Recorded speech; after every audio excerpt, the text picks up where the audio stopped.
Με λόγια που προκάλεσαν αίσθηση σε Ουάσιγκτον, Μόσχα και Βρυξέλλες, ο πρόεδρος των ΗΠΑ Ντόναλντ Τραμπ άνοιξε τα χαρτιά του για την επερχόμενη συνάντησή του με τον Βλαντιμίρ Πούτιν.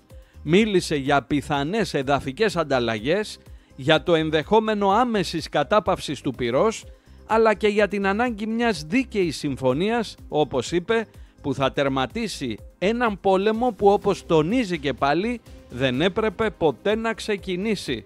This could end up in a third world war. This could have been a third world war. I don't think that's going to happen now.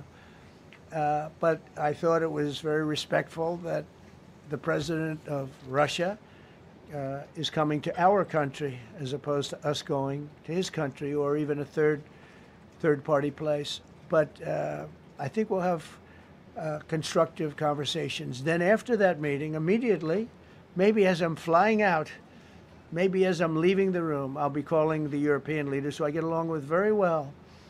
And, I have a great relationship, I think, with all of them. And I get along with Zeleński, but, I disagree with what he's done. Very, very severely disagree. This is a war that should have never happened, wouldn't have happened. But I'll be speaking to Zeleński. The next meeting will be with Zeleński and Putin, or Zeleński and Putin and me. I'll be there if they need. But I want to have a meeting set up between the two leaders. I was a little bothered by the fact that Zeleński was saying, well, I have to get constitutional approval. I mean, he's got approval to go into war and kill everybody, but he needs approval to do a land swap because there'll be some land swapping going on. I know that through Russia and through conversations with everybody to the good, for the good of Ukraine. Good stuff, not bad stuff. Also, some bad stuff for both. So there's good and there's bad. But it's very complex because you have lines that are very uneven, and there'll be some swapping, there'll be some changes in land, and the word that they will use is, they make changes. We're going to change the lines, the battle lines. Russia's occupied a big portion of Ukraine. They've occupied some very prime territory. We're going to try and get some of that territory back for Ukraine. But they've taken some very prime territory. They've taken largely ocean. In real estate, we call it oceanfront property. That's always the most valuable property. If you're in a lake, a river, or an ocean, it's always the best property. Well, Ukraine, a lot of people don't know that Ukraine was largely 1,000 miles of ocean. That's gone. Other than one small area, Odessa, it's a small area. There's just a little bit of water left. So I'm going to go and see the parameters. Now, I may leave and say, good luck. And that'll be the end. I may say this is not going to be settled. I mean, there are those that believe that Putin wanted all of Ukraine. I happen to be one of them, by the way. I think if it weren't for me, he would not be even talking to anybody else right now. But I'm going to meet with him. We're going to see what the parameters are. I'm then going to call up President Zeleński and the European leaders.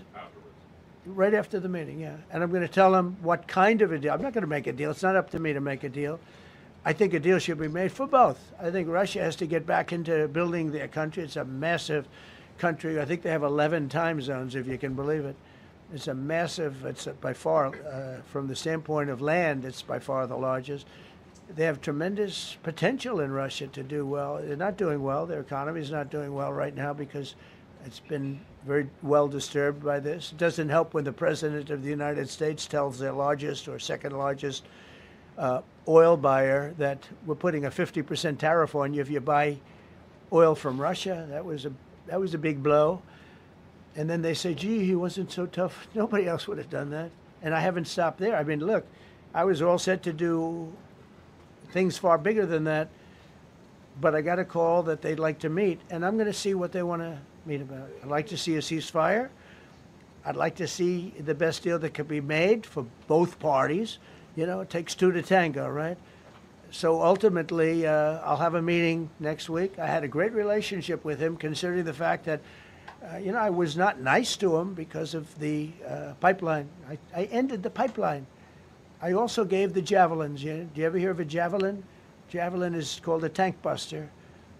They say that Obama gave them sheets and I gave them javelins. If it weren't for me, all those tanks that were destroyed at the first days of the war because the tanks got stuck in the mud, some commander made a better... they would have been they would have been in Kiev in 4 hours, going down the highway. But a Russian general made a brilliant decision to go through the farmland instead. And they just had torrential rains, and the rains were so bad, and it was mud, and those tanks got stuck in the mud. I don't know who that general is, but knowing Vladimir, he's probably not around any longer, because all those tanks were stuck in the mud, and they went along with the javelins. I gave them the javelins. You know that, right? I gave them javelins. They gave them sheets. But I'm going to meet with President Putin, and we're going to see what he has in mind. And if it's a fair deal, I'll reveal it to the European Union leaders and to the NATO leaders, and also to President Zelensky. I think out of respect, I'll call him first, and then I'll call them after. And I may say, lots of luck, keep fighting, or I may say we can make a deal. Well, we're going to have a meeting with Vladimir Putin, and at the end of that meeting, probably in the first 2 minutes, I'll know exactly whether or not a deal can be made. How will you know that? Because that's what I do. I make deals.